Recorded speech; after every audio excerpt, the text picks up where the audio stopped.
대주주 양도소득세. 이제는 10억만 돼도 세금 가져갈게. 왜 가져가요? 대주주니까.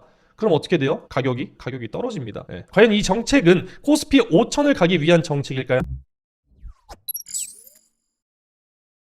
여러분들 혹시 국장 하시는 분들 계신가요? 국장 노파심에 말씀을 드릴게요. 저는 큰 메리트를 느끼고 있지 못해서 투자 포트에 가져가고 있지는 않아요. 이전부터 국장을 오래 하시면서 수익 보고 계신 분들은 상관없는데, 저도 국장을 가지고 있다가 여기에 묶여 있는 돈을 차라리 미국 주식이나 암호화폐로 조금 나누자라고 생각을 해서 저도 국장을 손해는 안 보고 다 정리를 했죠. 지금과 같은 이제 미국 증시나 암호화폐 시장에서 이런 상승세를 그리고 있는 상황에서 국장하시는 분들한테 제가 조금 말씀드릴 게 조금 있습니다. 자, 5월에 코스피가 4천 이렇게 간다고 했을 때 국장 붐이 일어났죠. 여러분들 이제 5천 시대 연다, 5천 시대 열리나 이랬는데 기억하시죠? 저는 근데 사실 이때 조금 걱정이 됐습니다.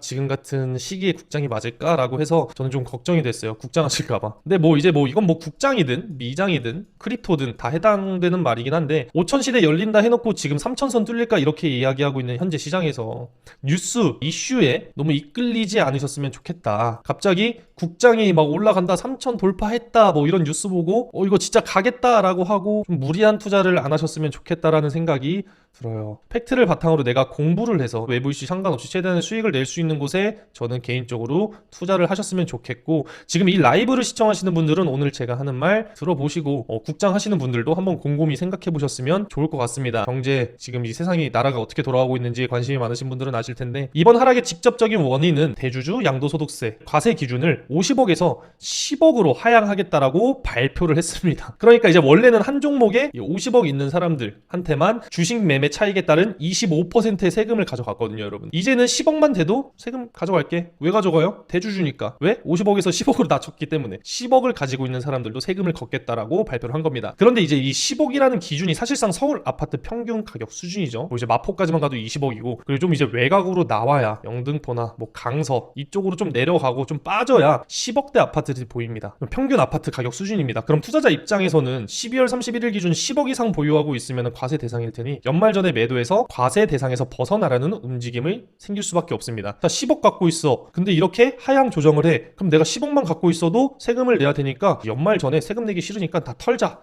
그럼 어떻게 돼요? 가격이 떨어집니다. 그리고 이제 매도 압력으로 작용을 하는 거죠. 과연 이 정책은 코스피 5천을 가기 위한 정책일까요? 아니면 시장 규제 정책일까요? 이거를 한번 생각해 보시면 될 것 같습니다. 이거 정말 제가 진짜 너무 조금 속상해요. 진짜 속상합니다. 시장을 규제하는 정책은 당연히 기업의 성장을 방해합니다. 상식적으로 기업을 잘 살게 하지 못하면은 이렇게 올라가는 걸 막는 거라고. 주가가 오르기 위해선 기업이 성장을 해야 하고, 기업이 성장하기 위해선 성장을 방해하지 않는 이런 방지턱 이런 것들이 없어야 되는데, 이런 환경이 중요한데, 지금처럼 자본의 세금이 더 몰리고 리스크를 감수하는 투자자들 비중이 더 많아진다면 기업 가치가 확장되기도 힘들 거고, 저는 코스피 5천은 솔직히 개인적인 견해지만 아직은 조금 힘들지 않을까라고 조심스럽게 생각을 해봅니다. 솔직히 5천 가면 저도 좋죠. 저도 5천 갔으면 좋겠습니다. 우리 투자자 모두가 바라는 방향일 거고요. 우리나라 경제 성장률이 더 높아질 거고, 우리나라 기업들이 더 살아날 거고, 그렇기 때문에 저도 5천 가면 좋은데, 이런 것들을 보고 좀 곰곰이 생각해봤을 때 5천까지는 좀 힘들지 않을까라고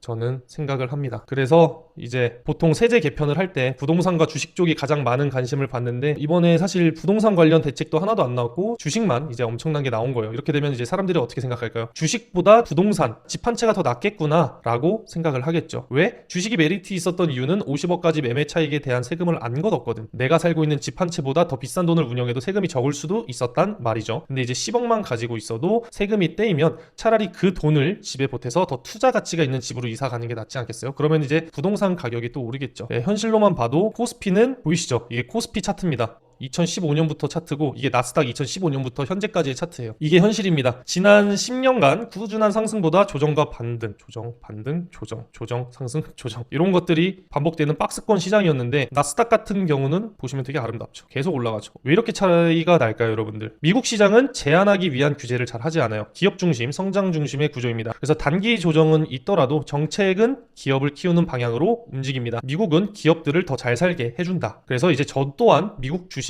장기 분할 투자 중이고요. 조금씩 모아간다, 이런 생각으로 담아 나가고 있는데, 그 이유는 이제 믿음이 있기 때문입니다. 이 나스닥 미국 증시뿐만 아니라 암호화폐까지 담고 나가고 있기 때문에 조금은 더 수익률을 극대화할 수 있는 자산으로 많이 움직이고 있다. 그러니까 여러분 개인 투자자는 모든 투자를 냉정하게 바라봐야 된다고 저는 생각을 해요. 제가 뭐 이렇게 이야기하는데 뭐 국장 싫어한다는 소리는 절대 아닙니다, 여러분들. 네, 그런 소리가 절대 아니에요. 저도 코스피 5천 가면 좋겠어요. 너무 갔으면 좋겠어요. 근데 이제 중요한 건 내가 내 돈을 투자하는데 적어도 버는 쪽으로 더 많이 벌 수 있는 쪽을 선택해야 된다. 이 말씀을 드리고 싶은 겁니다. 여러분들이 똑같이 1만 원을 투자했는데 어떤 거는 10% 수익이고 어떤 거는 100% 수익이면은 여기에 더 많은 비중을 담는 건 당연한 거잖아요. 제 말이 맞다고 제 말을 무조건 들어라 라고 말씀을 드리는 게 아니라 여러분들이 국장을 하시던 나스닥을 하시던 여러분들의 개인적인 결정이지만 저는 이런 생각을 가지고 있다. 그리고 한번 스스로 공부해 보시고 확신 있고 조금 더 본인들이 유리한 쪽으로 가져가셨으면 좋겠다라고 생각을 해주셨으면 좋겠습니다. 그러니까 여러분들이 근본적으로 투자하는 이유가 뭐예요? 돈 벌려고 하는 거기 때문에 조금은 더 수익률 그리고 가치가 높은 비트코인이 아시죠? 시총이 코스피보다 높은 거 자산 증식을 위해서 투자를 하는 거기 때문에 여러분들이 어떤 방향성으로 나아가야 될지를 한 번씩 곰곰이 생각해 보시면은 조금 좋지 않을까라고 해서 오늘 국장 하시는 분들을 위해서 말씀을 드려봤습니다. 돈을 잃는 투자를 하면 속상하잖아요. 그래서 돈을 벌 수 있는 투자를 조금 하셨으면 하는 바람에서 제가 이렇게 조심스럽게 이야기를 해봤습니다.